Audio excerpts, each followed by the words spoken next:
नमस्कार, स्वागत है आपका राज्यसभा टीवी के खास कार्यक्रम आज की चर्चा में। मैं हूं आपके साथ अमृता चौरसिया।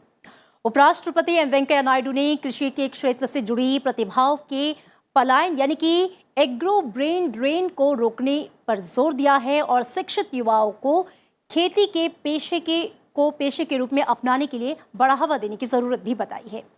नीति आयोग खाद्य और कृषि संगठन की ओर से आयोजित कार्यक्रम Indian agriculture towards 2030 pathways for enhancing farmers income, nutritional security and sustainable food system को संबोधित करते हुए उपराष्ट्रपति ने कहा कि भारतीय कृषि का भविष्य प्रौद्योगिकी संचालित कृषि पद्धतियों, जागरूक और आधुनिक किसानों के हाथों में है।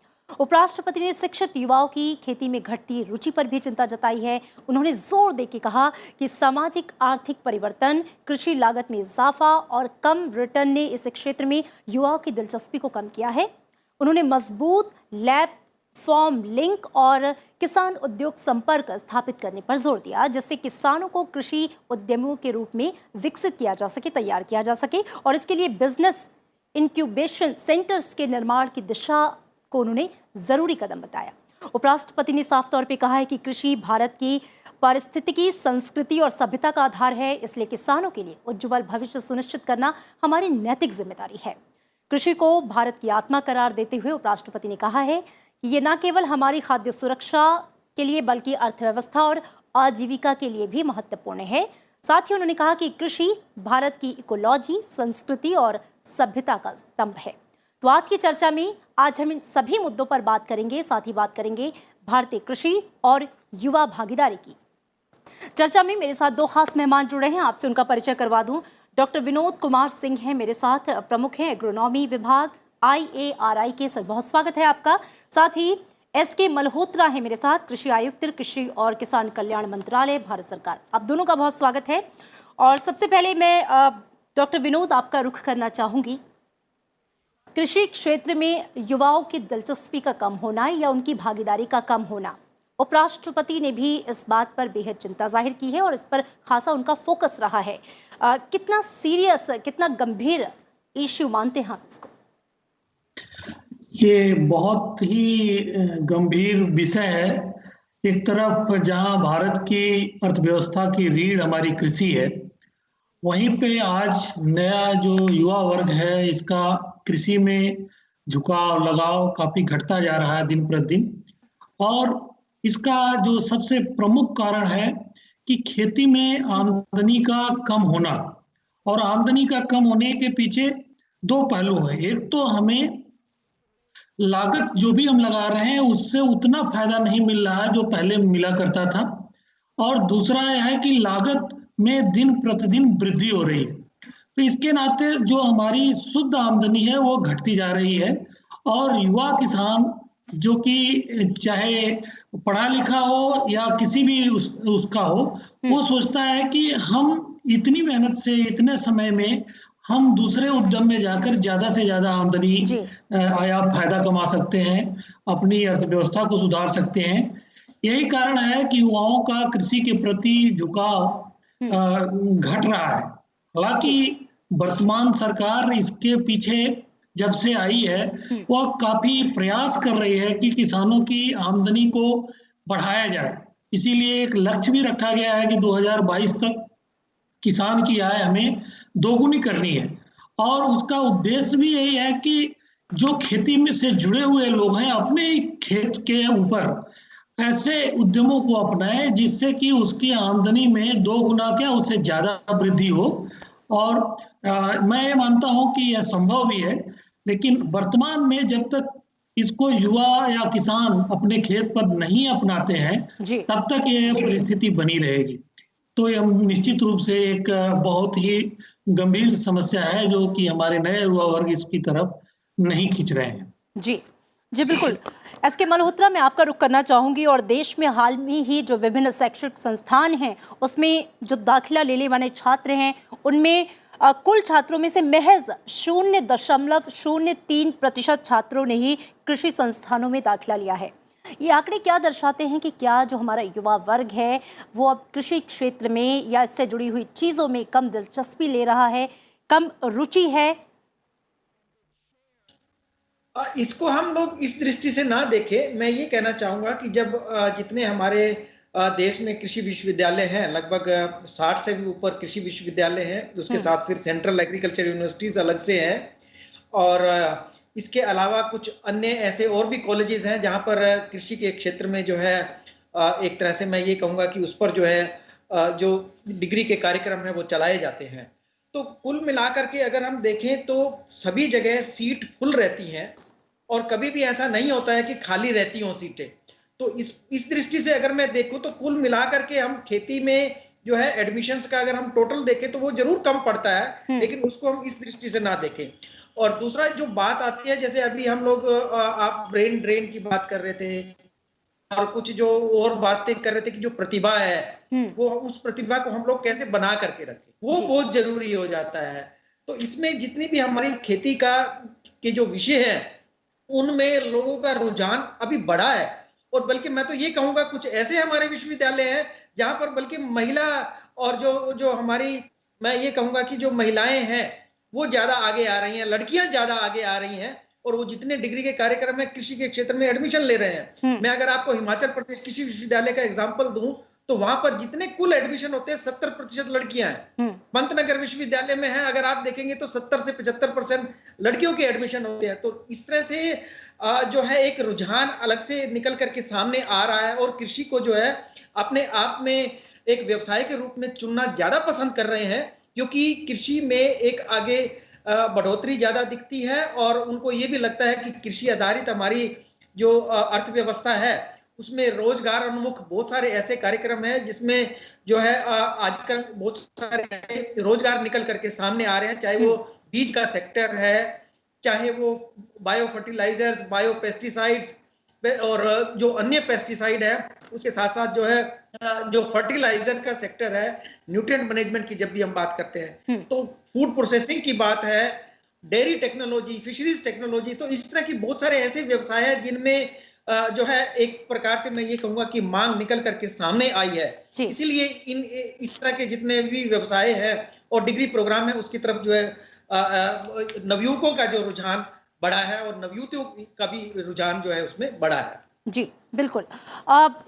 डॉक्टर विनोद, मैं आपका रुख करना चाहूंगी, और जैसा कि मल्होत्रा साहब कह रहे थे कि रुझान जो है वो बढ़ा है पहले के मुकाबले, लेकिन कहीं ना कहीं ये महसूस किया जा रहा है, और जिस चीज़ को उपराष्ट्रपति ने भी रेखांकित किया है कि इस रुझान को और ज़्यादा बढ़ाने की ज़रूरत है, इस भागीदारी को और ज़्यादा बढ़ाने की ज़रूरत है, क्योंकि हम दूसरे क्षेत्रों के मुकाबले या उसके बनस्पत बात करें तो कृषि क्षेत्र में जो हमारे युवा हैं, जो या प्रतिभावान युवा हैं, वो अभी इंटरेस्ट उस हिसाब से नहीं ले रहे जिसकी ज़रूरत है, क्योंकि भारत एक कृषि प्रधान देश और कृषि के विकास की बहुत ज़रूरत है। तो आपको क्या लगता है कौन से ऐसे उपाय किए जाने की ज़रूरत है, किन चीज़ों को इंड्यूस किए जाने की ज़रूरत है जिससे युवाओं का जो है आकर्षण और ज़्यादा बढ़े?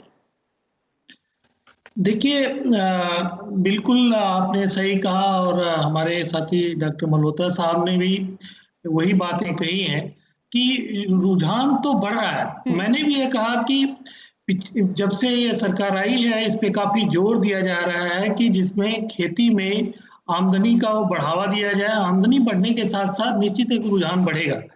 जैसा कि आपका प्रश्न है कि ये प्रयास कौन से किए जाएं जिससे ये और तीव्र गति इसको दी जा सके।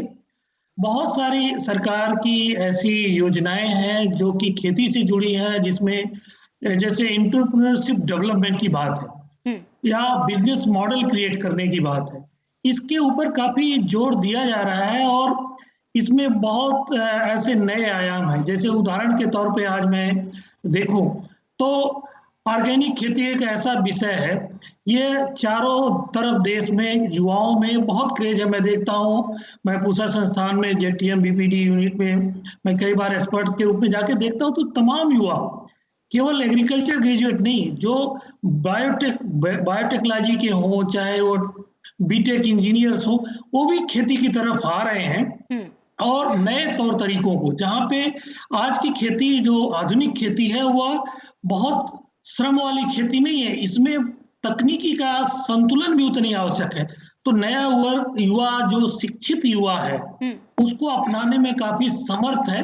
जैसे प्रिसीजन खेती है, आज हम बात करते हैं प्रोटेक्टेड खेती की बात, प्रोटेक्टेड एग्रीकल्चर एक काफी कुछ तकनीकी संगत खेती के तरीके हैं जिनकी तरफ युवाओं का आकर्षण बढ़ रहा है। आवश्यकता है कि जो सरकार की योजनाएं हैं वो वहां तक पहुंचाई जाए, इसको आसानी से किसान या किसान के परिवार से जुड़े बच्चे उसको अपना सके, और उसको जब अपनाएंगे निश्चित है कि खेती की तरफ उनका रुझान अपने आप बढ़ेगा। मैं आपको बताना चाहूंगा कि खेती ही एक ऐसा उद्यम है जहां 4 से 6 महीने में आप जो लागत लगाते हैं उसका 2 गुना फायदा हो जाता है।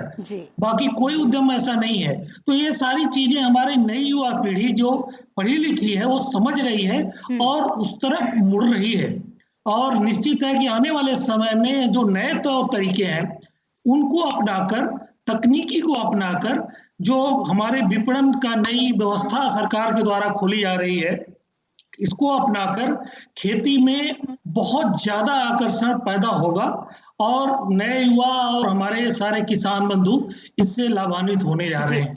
मेरा तो यही मानना है। जी मल्होत्रा जी, मैं आपका रुख करना चाहूंगी। इस बात की कितनी ज़रूरत आप महसूस करते हैं कि किसान सिर्फ किसान ना रहकर किसान उद्यमी बने, किसान जो है वो अपना स्टार्टअप शुरू करें, व्यवसाय शुरू करें और उससे उचित मुनाफा कमा सके, और इस दिशा में सरकार की क्या कोशिश है? बिल्कुल ठीक है, क्योंकि जो अभी तक का आप देखेंगे कि हमारा जो भारत सरकार का भी एजेंडा यही है, जो अभी तक हम पहले बातें करते रहे हैं कि हमारे खाद्य सुरक्षा कैसे सुनिश्चित हो और पोषण सुरक्षा कैसे सुनिश्चित हो। अगर आपने कल का भाषण माननीय हमारे जो उपराष्ट्रपति हैं उनका भाषण सुने तो उसमें उन्होंने जोर दिया है कि फूड सिक्योरिटी, न्यूट्रिशन सिक्योरिटी दोनों पर ध्यान देना है। उसके साथ जो लाइवलीहुड सिक्योरिटी है, इनकम सिक्योरिटी की बात जो है उन्होंने भी साथ उस पर जो जोर दिया है, और वही बात आप भी कह रहे हैं। तो हम कैसे उसको लाभकारी बनाएं और उसको जो है किसान जो है एक तरह से उसमें कैसे उसके साथ जुड़ा रहे, और जो हमारे नवयुवक है मुख्य रूप से मैं ये कहूंगा उनको भी साथ में जोड़ करके रखने की जरूरत है। तो उसमें जो बताई बात जो निकल करके सामने आई कि हम जो अपना रूरल सेक्टर है उसको रिवाइव करने की जरूरत है, और हमें जो कृषि है, कृषि को लाभकारी बनाना है। तो उसके लिए जो उच्च तकनीक है उसको अपनाने की जरूरत है, और साथ साथ जितने भी हमारे छोटे व्यवसाय हैं, जो स्मॉल स्केल इंडस्ट्रीज और मीडियम स्केल इंडस्ट्रीज है, वो जो है रूरल सेक्टर में बनकर के साथ आएंगी तो युवाओं का रुझान उस तरफ भी रहेगा। एक ये प्रयास जो है एमएसएमई की तरफ से भी हो रहे हैं, और कृषि मंत्रालय की तरफ से जो प्रयास हैं उसमें ये प्रयास किए जा रहे हैं कि बहुत सारी ऐसी चीजें हैं जो इंफ्रास्ट्रक्चर पॉइंट ऑफ व्यू से, जिनको मैं ये कहूंगा कि जो अवसंरचनाएं हैं वो जो है वहां गांव में जो है बन के आए। चाहे वो अगर हम बात करें कि कोल्ड स्टोरेज है तो कोल्ड स्टोरेज वहां बनेगा तो रोजगार वहां मिलेगा, और हमारा जो कटाई के बाद जो नुकसान होने वाला है होता है वो रोका जा सकेगा, और किसान को अगर मंडी में रेट अच्छे नहीं मिल रहे हैं तो कम से कम वो कोल्ड स्टोरेज में कुछ समय के लिए रख सकता है। दूसरा कि किसान का एम्पावरमेंट की बात है, तो वो जो फार्मर प्रोड्यूसर ऑर्गेनाइजेशन है, करीब 10,000 फार्मर प्रोड्यूसर ऑर्गेनाइजेशंस को बनाने का लक्ष्य रखा गया है, और उस पर पहले से कार्रवाई शुरू भी हो चुकी है। करीब करीब 500 से ऊपर एफपीओ बन भी गए हैं, और बड़ी जोर से काम चल रहा है, जिसमें किसानों को एक अपने आप में एक सशक्तिकरण होगा, और जितने भी इनपुट मैनेजमेंट की व्यवस्था है वो उसमें सुनिश्चित होगी, और जितने आदान है, चाहे वो बीज है, खाद है या पेस्टिसाइड है या जो दूसरे अन्य किसी प्रकार के भी जो केमिकल्स है जिनकी आवश्यकता पड़ती है, तो वो मशीनरी को भी मैं ये कहूंगा कि वो आदान है, तो वो उनको जो है एफपीओ के माध्यम से जो एक सरल रूप से, और क्योंकि किसान हमारे बहुत सारे 86% किसान छोटे किसान हैं, तो वो कई चीजों को अफोर्ड नहीं कर सकते हैं, तो वहां उनको आदान सही रेट पर मिलेंगे। मशीनरी जो बहुत महंगी है तो वो एफपीओ के पास रहेगी, और कस्टम हायरिंग सेंटर्स जो हमारे नवयुवक हैं वो आगे आए, और माननीय उपराष्ट्रपति जी ने भी कल यही कहा है कि जो हमारे इसके एलाइड जो कृषि के विषय हैं उनको अपनाएं, जैसे कि पोल्ट्री की बात हुई है, डेयरी की बात हुई है, फिशरीज की बात है, और हॉर्टिकल्चर से फूड प्रोसेसिंग की बात करते हैं, कीपिंग की बात करते हैं, चाहे प्रोटेक्टेड कल्टीवेशन का भी अभी जिक्र आ रहा था। साथ साथ में अभी जो एक नई बात आ रही है सोलर फार्मिंग की बात है, क्योंकि बहुत सारी जगह आप देखेंगे कि जो जितने भी हमारे ग्रामीण क्षेत्र हैं वहां पर बिजली की कहीं कहीं कमी रहती है, तो कम से कम सोलर फार्मिंग के माध्यम से ना केवल एक तरह से ग्रिड के लिए वो बिजली पैदा करेंगे, साथ साथ में जो है जो हमारे पास खेत हैं या हमारी छतें हैं या ऊपर की जो जगह जितना भी रहती है वहां पर उनको प्रयोग करके जो है एक प्रकार से अतिरिक्त जो हमारे एलाइड कृषि के जो विषय हैं उनको साथ लेकर के चलेंगे तो कृषि के साथ साथ जितने हमारे इसके जुड़े हुए एलाइड विषय हैं उससे उसकी आमदनी भी बढ़ेगी और जितने हमारे नवयुवक हैं और किसान भाई हैं वो एक प्रकार से इस व्यवसाय से जुड़े रहेंगे। तो भारत सरकार ने इसके लिए बहुत सारी ऐसी योजनाएं भी चलाई हैं, चाहे वो हम लोग मिशन के रूप में कहें, जिसमें आप ये देखेंगे कि जो अभी प्रधानमंत्री किसान सम्मान योजना है उसमें भी किसान को एक प्रकार से सपोर्ट है जिससे कि उससे जो है वो कवर हो जाए। और दूसरा जो है इसमें प्रधानमंत्री फसल बीमा योजना है उसको जो है रिस्क उसको कवर हो जाए। दूसरा और एक ये बात समझी जाती है, बहुत सारे हमारे ऐसे खेत हैं जहां पानी की व्यवस्था नहीं है तो उसको जो इरिगेशन एफिशिएंसी है उसको बढ़ाएं। तो माइक्रो इरिगेशन को भारत सरकार जो है प्रधानमंत्री कृषि सिंचाई योजना के माध्यम से जो है उसमें मदद दे रही है और माइक्रो इरिगेशन स्प्रिंकलर सिस्टम्स जितने भी हैं ये सब निकल करके सामने आ रहे हैं और लगभग आज तक जो है 12.7 मिलियन हेक्टेयर ये जो आ रही है और इरिगेशन बढ़ रही है जहाँ पानी में अधिक खेती हो रही है जिससे कि लाभदायक बनाने का जो प्रयास किया जा रहा है। जी, तो ये वो सारे कदम जो कृषि क्षेत्र को मजबूत बनाने की, सुदृढ़ बनाने की दिशा में उठाए जा रहे हैं और इनका जो फायदा है वो हम देख रहे हैं और आने वाले समय में युवाओं के जुड़ने के रूप में और भी देखेंगे। डॉक्टर विनोद, मैं आपसे ये समझना चाहूँगी कि अगर हम नए रिसर्च की और इनोवेशन की बात करते हैं, कितना ज़रूरी है किसानों को उससे डायरेक्ट जोड़ना और जो लैब टू लैंड का कॉन्सेप्ट है इसको कितना ज़रूरी मानते हैं, कितना कारगर मानते हैं आप? बिल्कुल सही है। जो आज के दौर में जो आवश्यकता है वह किसानों को तकनीकी देने की आवश्यकता है। हमारे वैज्ञानिक साथियों ने बहुत सारी ऐसी चीजों का इजाद किया है, अगर उसको पूर्ण रूपेण हम किसान के खेत तक पहुंचा सकें तो किसान उसे अपनाकर कई गुना आमदनी कमा सकता है। मैं उदाहरण के तौर पे यहाँ पर बताना चाहूंगा कि आजकल देश भर में integrated farming system model develop किए जा रहे हैं। अभी तक हमारे ICAR के माध्यम से 45 नए मॉडल डेवलप किए गए हैं और लक्ष्य है कि हर कृषि विज्ञान केंद्र पर एक मॉडल इस तरह का बनाया जाए जो उनकी परिस्थितियों के हिसाब से, वहाँ की उस क्षेत्र की परिस्थिति के हिसाब से, देश में 700 कृषि विज्ञान केंद्र हैं तो हर कृषि विज्ञान केंद्र पर उसकी परिस्थिति के अनुसार वहाँ के किसान के लिए यह मॉडल तैयार किया जाए और उन मॉडल से उस किसान को जो उसके लायक जो चीजें हैं उसको वहाँ के कृषि विज्ञान केंद्र द्वारा उसको बताया जाए कि आप इस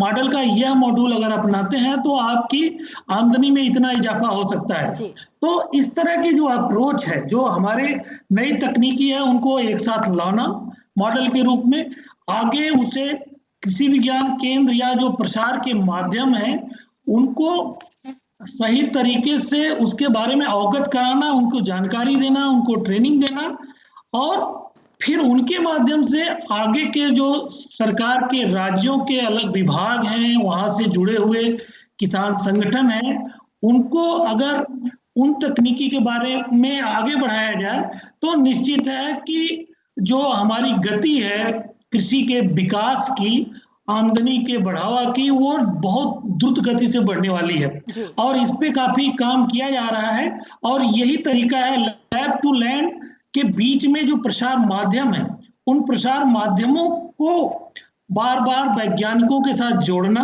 वैज्ञानिकों से उनकी सलाह लेना और किसान की क्या समस्याएं आ रही हैं। तकनीकी कोई परफेक्ट एक बार में नहीं होती है। जब तकनीकी किसान के खेत में जाती है तो उसे पता चलता है कि इसमें ये कमी रह गई है। तो वो जो प्रसार माध्यम है वापस जब आएंगे और वैज्ञानिकों से चर्चा करेंगे तो उसमें क्या कमियां हैं उस पर पुनः कार्य होगा। तो ये कार्य हो गया लैब का कार्य या हमारे ऑन स्टेशन रिसर्च का काम। इस रिसर्च के जो पुनः उसमें जो उसको कहते हैं टेक्नोलॉजी रिफाइनमेंट, अगर टेक्नोलॉजी में रिफाइन करके दोबारा जब हम देंगे और वो आ जाएगी तो निश्चित है कि उसका कुशल प्रदर्शन होगा किसान के बीच में और किसान अपना का ज्यादा फायदा कमा सकते हैं। तो इस तरह लैब टू लैंड बहुत ही उत्तम तरीका है किसानों की आमदनी को बढ़ावा और उनके विकास के लिए। बिल्कुल, लैब टू लैंड का जो कॉन्सेप्ट है वो कहीं ना कहीं बहुत ही कारगर साबित होने वाला है। मल्होत्रा साहब, मैं आपका रुख करना चाहूँगी। 2022 तक किसानों की आय को दोगुना करने के लिए सुझाव और उसके तरीके इजाद करने वाली समिति का ये कहना है कि कृषि के क्षेत्र में श्रम शक्ति का सूखा है, यानी कि यहाँ पे लेबरर्स की कमी है, लोगों की कमी है। इस समस्या को कैसे एड्रेस कर रही है सरकार? अभी देखिए जी, जो बात कर रहे हैं कि जब भी जो स्किल्ड मैन पावर है उसकी बात करते हैं हम लोग, तो स्किल्ड मैन पावर की कुछ हद तक कई जगह में कमी है, वो भी है। क्योंकि आप देखेंगे कि अभी जो खेती निकल करके सामने आ रही है उसमें बहुत सारे ऐसे विषय हैं जहां पर अपने आप में एक निपुणता की जरूरत पड़ती है। चाहे आप बात करें तो नई मशीनरी है, चाहे प्रिसीजन फार्मिंग की बात होती है, प्रोटेक्टेड कल्टीवेशन की बात होती है, सेंसर बेस्ड टेक्नोलॉजीज की बात है, हाई टेक सिस्टम्स है, तो वहां पर हमें पूर्ण रूप से एक जानकारी और निपुणता की जरूरत है। और वो निपुणता एक प्रकार से मैं ये कहूंगा कि वो एक कैपेसिटी बिल्डिंग से और जो जितने हमारे इस तरह के एंटरप्रेन्योर डेवलपमेंट वाले जो कोर्सेज हैं उनके माध्यम से आती है। लेकिन जब जितने भी स्किल्ड हाईली स्किल्ड हो जाते हैं तो वो गांव में काम करना कम पसंद करते हैं और व्हाइट कॉलर जॉब की तरफ जो है ज्यादा जाते हैं। तो उनको हम लोग कैसे उसके साथ बांध करके रखें, तो वो सब चीजों को देखते हुए भारत सरकार ने, जैसे कि मैंने पहले भी बताया कि एमएसएमई के माध्यम से बहुत सारे ऐसे ग्रामीण रिलेटेड जितने भी व्यवसाय हैं उनको वहीं पर बढ़ावा दिया जा रहा है कि वहीं पर बन करके आए और वहीं पर ही जो है जो कच्चा माल भी आया तो उसको वैल्यू एडिशन कैसे होगा, तो वैल्यू एडिशन करके जिससे कि उसको अधिक से अधिक लाभ मिले। जो किसान अपने एफर्ट्स करेगा, प्रयत्न करेगा, वो उसको जो है उसका लाभ जो है वहीं पर मिलना चाहिए। तो उस तरीके से जितने भी ये प्रयास हैं वो सब किए जा रहे हैं। और एक बात है, शायद हमारी बात अधूरी ना रह जाए, जो आपने शुरू में बात की थी कि ब्रेन ड्रेन की हम बात कर रहे थे। ब्रेन ड्रेन को मैं यहाँ दो जगह उसको जो है उसका उल्लेख करना चाहूंगा। एक तो ब्रेन ड्रेन जो बड़ा हाई पावर का है, जिसमें हमारे यहाँ वैज्ञानिक है या बहुत ही प्रतिभाशाली लोग हैं, वो दूसरे देशों में चले जाते हैं, तो उनका यहाँ पर जिक्र नहीं है। जहां तक मैं समझ पाया हूं, हमारे जो माननीय उपराष्ट्रपति जी कल कह रहे थे कि हमारे बहुत सारे स्किल्ड लोग हैं, स्किल्ड मैन पावर एक राज्य से दूसरे राज्य में चले जाते हैं। वो क्यों चले जाते हैं? वो भी एक तरह से ब्रेन ड्रेन है। तो उनका जो अभिप्राय है इस वाले उस पर था। जैसे बिहार में है, वहां पर जो है संसाधनों की कमी है और रोजगार की कमी है, तो वो दूसरे राज्यों की तरफ चले जाते हैं। उत्तर प्रदेश के भी कुछ ऐसे क्षेत्र हैं और राजस्थान के भी कुछ ऐसे क्षेत्र हैं जहां पर जो है मैं ये कहूंगा कि लोग दूसरी जगह व्यवसाय करने चले जाते हैं। तो ये सब चीजें इसीलिए उससे जो है हमारी खेती प्रभावित भी होती है, क्योंकि बहुत सारे ऐसे हैं जो किस खेती को अपना एक मैं ये कहूंगा कि व्यापारी ना मानते हुए कि वो जो उनकी इच्छा रहती है उन्हीं की ज्यादा से ज्यादा कैसे हो, तो वो सब चीजों को साथ में लेकर के जो है चलने की जरूरत है। तो इसीलिए भारत सरकार इसके लिए प्रतिबद्ध है और जितने भी बहुत सारे ऐसे मिशन के कार्यक्रम चलाए हैं और किसानों को उसमें सहायता मिलती है। चाहे वो हमारा नेशनल हॉर्टिकल्चर मिशन का कार्यक्रम है तो बागवानी के लिए उसमें सहायता मिलती है।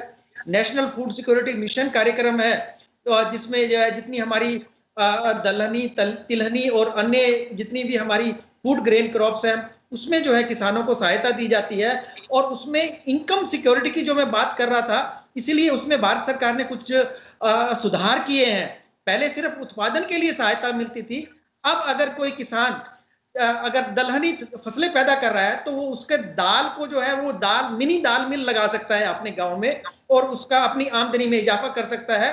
जो उसने दाल पैदा किया है उसमें वैल्यू एडिशन करेगा तो उसको लाभ अधिक मिलेगा। इसी तरह से ऑयल का, अगर वो बहुत सारी तिलहनी फसलों का उत्पादन कर रहे हैं, चाहे वो सरसों है, मूंगफली है, सोयाबीन है, तो वो अपने आप में एक मिनी जो है एक ऑयल मिल अपने खेत में लगा सकता है या अपने गांव में लगा सकता है। तो वहां पर जो है अगर वो वैल्यू एडिशन करेगा तो वहां पर जो है सरकार एमएसएमई भी जो है उसमें जो है मदद करती है और हमने भी अपनी योजनाओं में जो है इसमें सुधार लाए हैं। तो ये एक प्रकार के उदाहरण के रूप में जो है मैं आपको बताना चाह रहा था कि इन सब चीजों पर जोर दिया जा रहा है जिससे कि जो हमारे नवयुवक हैं और महिलाएं हैं वो इस खेती से भी जुड़ रहे और उनको जो है एक प्रकार से लाभकारी मूल्य हमेशा मिलता रहे। बिल्कुल, आपने वैल्यू एडिशन की बात भी की, आपने किसानों को एम्पावर करने की बात की और सरकार का भी ये लक्ष्य है कि 2022 तक किसानों की जो आय है उसको दोगुना किया जाए। और कहीं ना कहीं इसी के परिप्रेक्ष्य में जो कृषि रिफॉर्म्स के तहत 3 बड़े कानून लाए गए वो किसानों को एम्पावर करने की बात करते हैं।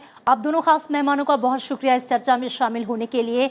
तो कुल मिला के सरकार की भी ये पूरा लक्ष्य है कि 2022 तक किसानों की आमदनी को दोगुना किया जाए और कृषि रिफॉर्म्स के लिए लाए गए जो 3 कानून हैं किसानों को एम्पावर करने के लिए बेहद कारगर साबित होने वाले हैं। और जिस तरीके से युवाओं की दिलचस्पी को लेकर बात है, ब्रेन ड्रेन को लेकर जो बात है, जिस पर फोकस किया है उपराष्ट्रपति ने, इसको लेकर भी जो कंसर्न है उसको एड्रेस कर रही है सरकार। और हम देख रहे हैं कि अब धीरे धीरे युवाओं की दिलचस्पी इसमें बढ़ी है, टेक्नोलॉजी हो या फिर लैब टू लैंड कॉन्सेप्ट हो। कुल मिला के कृषि क्षेत्र को और विकसित किया जाए तीव्र गति से और जो प्रतिभा है वो ज़्यादा से ज़्यादा एक क्षेत्र में जुड़े, इसकी कोशिश लगातार जारी है। इसी के साथ इस चर्चा में इतना ही, दीजिए इजाज़त, नमस्कार।